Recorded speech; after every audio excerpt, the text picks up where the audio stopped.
Hello everyone. आज मैं आपको केराटोकोनस के बारे में बताना चाहूँगी।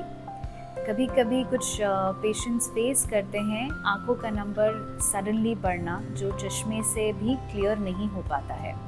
सो keratoconus is a condition of cornea जिसमें ये आँखों का पुतली धीरे धीरे कमज़ोर होने लगता है और पतला होने के कारण बाहर की तरफ बल्ज आउट होने लगता है, जिससे आँखों का शेप चेंज हो जाता है। आँखों का शेप चेंज होने की वजह से आँखें क्लियरली नहीं देख पाती है। चश्मा देने के बावजूद भी विजन क्लियर नहीं हो पाता है। ये एक कंडीशन है जिसको बहुत इमीडिएटली ट्रीटमेंट की ज़रूरत होती है। आप जितना जल्दी इसका ट्रीटमेंट कराते हैं आप उसको उतना जल्दी स्टॉप कर सकते हैं, फ्रीज कर सकते हैं। केराटोकोनस के कारण एक बार जो आँखों का कॉर्निया शेप चेंज हो गया उसको हम रिवर्स नहीं कर सकते हैं, इसलिए ये ज़रूरी है कि आप उसको जल्दी आइडेंटिफाई करें, आँखों को इमीडिएटली दिखाएं सो दैट उसका ट्रीटमेंट जल्दी स्टार्ट हो सके। केराटोकोनस यूजुअली यंग एज में ज़्यादा देखा जाता है, from the age group of 10 to 30 years. जिनको आँखों में एलर्जी का प्रॉब्लम है, जिनमें जेनेटिक हिस्ट्री है, फैमिली में भाई बहनों में किसी में केराटोकोनस देखा गया है, या बॉडी में हार्मोनल चेंजेस की वजह से ovarian disorders, thyroid related disorders, any endocrine related problems, उसमें भी केराटोकोनस होता है। अब एक बार केराटोकोनस हो गया है तो हमें क्या करना चाहिए? केराटोकोनस के लिए एक प्रोसीजर है collagen cross linking.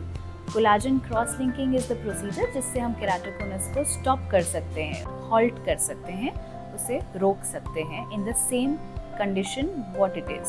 Collagen cross linking में आंखों में राइबोफ्लेविन ड्रॉप्स दिए जाते हैं एंड फिर अल्ट्रावायलेट रेज के द्वारा उसमें स्ट्रेंथनिंग की जाती है। कोलाजन बॉन्डिंग होती है जिससे आंखों का कोलाजन बढ़ता है, स्ट्रॉन्ग होता है और आंखों का जो कमजोरी है वो वहीं लिमिट हो जाता है, केराटोकोनस बढ़ने से रुक जाता है। So it is a very simple technique and with very good results. जिनका केराटोकोनस काफ़ी सीवियर स्टेज में आ जाता है फिर उन्हें आगे चल के कॉर्नियल ट्रांसप्लांट, आंखों का पुतली प्रत्यारोपण करने की भी ज़रूरत पड़ती है, जिसमें हम किसी और का डोनेटेड कॉर्निया लेकर के आंखों में ट्रांसप्लांट करते हैं। This happens in a very late stage, जिसका केराटोकोनस बहुत सीवियर स्टेज में पहुंच जाता है।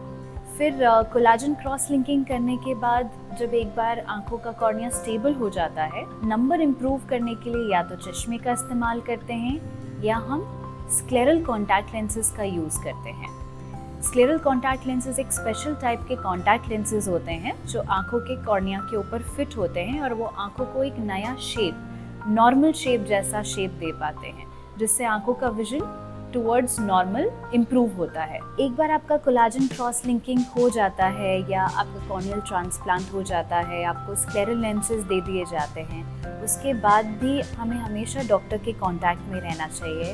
हर 6 मंथ में अपने कॉर्निया का इवैल्यूएशन कराते रहना चाहिए, क्योंकि केराटोकोनस में कभी कभी चांस होता है कि वो प्रोसीजर के बाद भी प्रोग्रेस हो जाए।